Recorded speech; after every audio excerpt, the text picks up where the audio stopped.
frères, grâce et paix, je vous demande de m'aider à répandre la parole de Dieu en vous abonnant à la chaîne et en activant la cloche. Et si vous voulez me bénir, je vous demande de prier pour moi, car nos prières sont très puissantes. La délivrance est une partie très importante de l'œuvre de Dieu dans notre vie. Le Christ nous libère de la damnation éternelle, du péché et de l'influence du diable, et c'est seulement en lui que nous trouvons la vraie liberté. Par conséquent, si le Fils vous libère, vous serez en effet libre.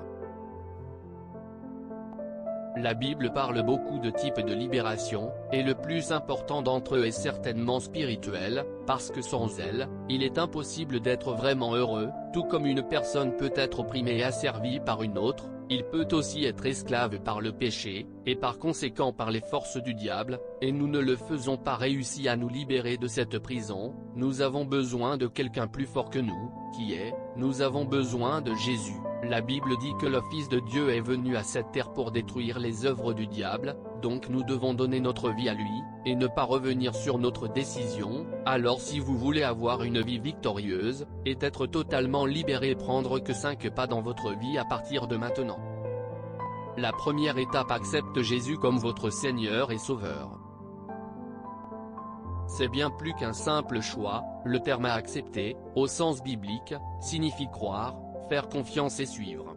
Beaucoup de gens disent avoir accepté Jésus, mais n'ont jamais mis leur foi entièrement en lui. Ils prétendent avoir Jésus dans leur cœur, mais en même temps, ils sont fiers, commérages, menteurs, ils ont le chagrin, l'envie, l'idolâtrie et pensent qu'ils n'ont pas besoin de changer leur vie. La vérité est qu'il n'y a aucun moyen de recevoir Jésus comme votre sauveur, si d'abord vous ne reconnaissez pas que vous êtes un pécheur, et que vous avez besoin de sa miséricorde. La Bible dit que le vrai disciple de Jésus ne peut pas se tenir debout sur le mur vivant avec la lumière et les ténèbres en ce temps. Je vois qu'il est écrit: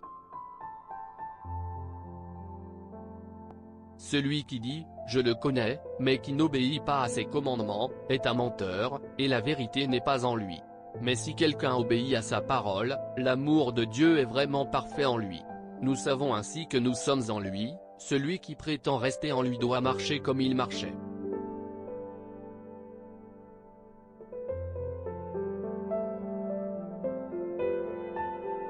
Accepter Jésus signifie abandonner les idoles du passé, tourner le dos au péché et obéir à sa parole, signifie renier lui-même, prendre sa croix jour après jour, et le suivre jusqu'à la fin. C'est avoir confiance en sa puissance, même dans les pires tempêtes qui surviennent sur notre chemin, et se reposer dans la certitude qu'il a toujours la mieux pour nous. Si nous le faisons avec un cœur ouvert, nous aurons fait le premier pas vers notre libération spirituelle.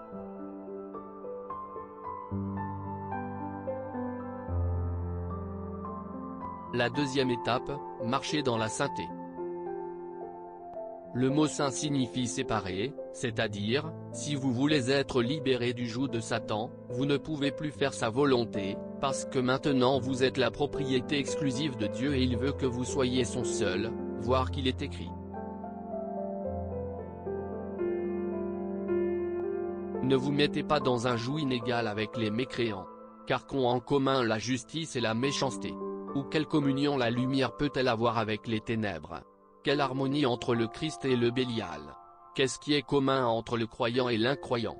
Quel accord y a-t-il entre le temple de Dieu et les idoles? Car nous sommes le sanctuaire du Dieu vivant.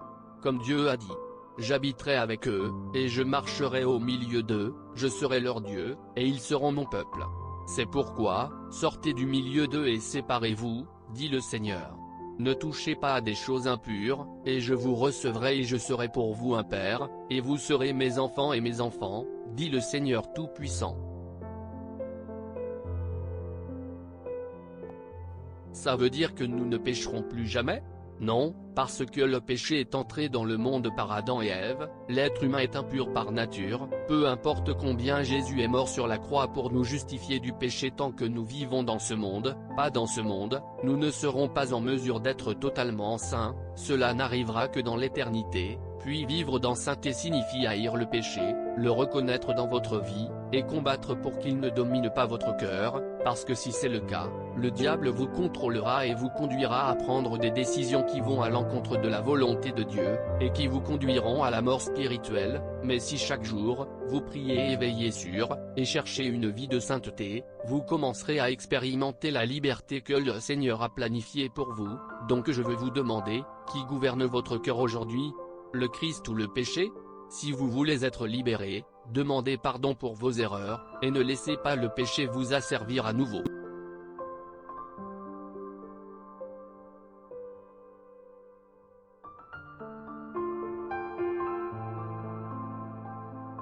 Troisième étape, fuir de l'apparition du mal. L'une des étapes les plus importantes pour qu'une personne soit libérée spirituellement est de se détacher de tout ce qui prend son attention de Jésus, voire que l'apôtre Paul a dit. Éloignez-vous de toute forme de mal. Que le Dieu de paix lui-même vous sanctifie entièrement. Que tout votre esprit, votre âme et votre corps restent irréprochables dans la venue de notre Seigneur Jésus-Christ. Cela ne veut pas dire que nous devions devenir des croyants bitolets, ennuyeux et légalistes, tout comme ils étaient les pharisiens de l'époque de Jésus, qui pensaient qu'ils étaient meilleurs que les autres, simplement parce qu'ils connaissaient les Écritures et avaient certaines attitudes. Vous pouvez vivre dans ce monde, vivre avec les gens, et même profiter des bonnes choses de cette terre, mais vous devez toujours vous rappeler que le mal est partout, même dans votre cœur, et vous devez vous détourner de tout ce qui vous éloigne du Seigneur. Jésus lui-même a prié pour ses disciples en disant: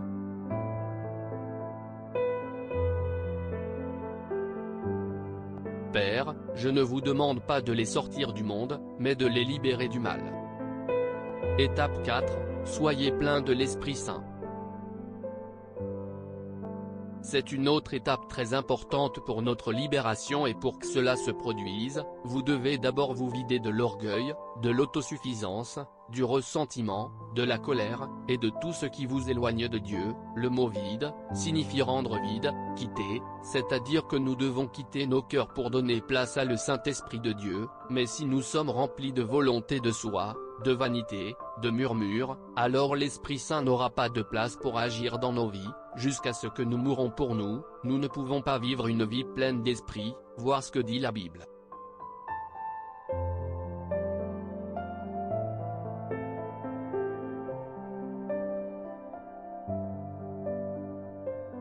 La chair désire ce qui est contraire à l'esprit, et l'esprit ce qui est contraire à la chair. Ils sont en conflit les uns avec les autres, de sorte que vous ne faites pas ce que vous désirez. Cela montre que notre chair veut pratiquer le péché, et notre esprit désire les choses de Dieu, et nous ne gagnerons cette guerre, si nous prions et renouvelons nos esprits jour après jour avec la parole de Dieu. La Bible raconte l'histoire d'Anania et de sa femme Saphir. Ils ont aidé à maintenir l'Église peu après le ressuscité de Jésus et retourné au ciel. Une fois que ce couple a vendu une terre qui a dû donner l'argent et aider à maintenir le ministère, mais ils ont décidé de garder une partie de la valeur, et ne dit à personne. Dieu a alors révélé ce mensonge à l'apôtre Pierre, qui a confronté Anania disant: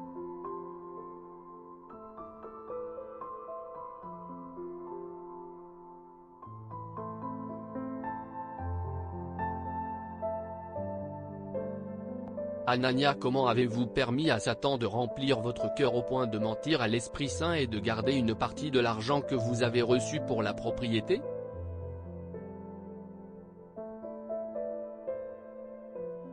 Cela montre que le cœur d'Anania n'a pas été rempli de la présence de Dieu parce qu'il était plein de lui-même.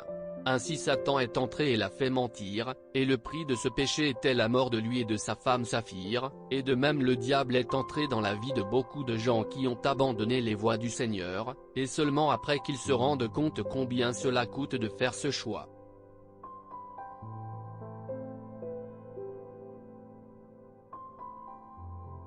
Cinquième étape, prier et regarder tout le temps. Cela peut sembler difficile, mais il est très important de faire ce pas, afin que votre libération spirituelle soit complète, a dit Jésus. Veillez et priez afin qu'il ne tombe pas dans la tentation. L'esprit est prêt, mais la chair est faible.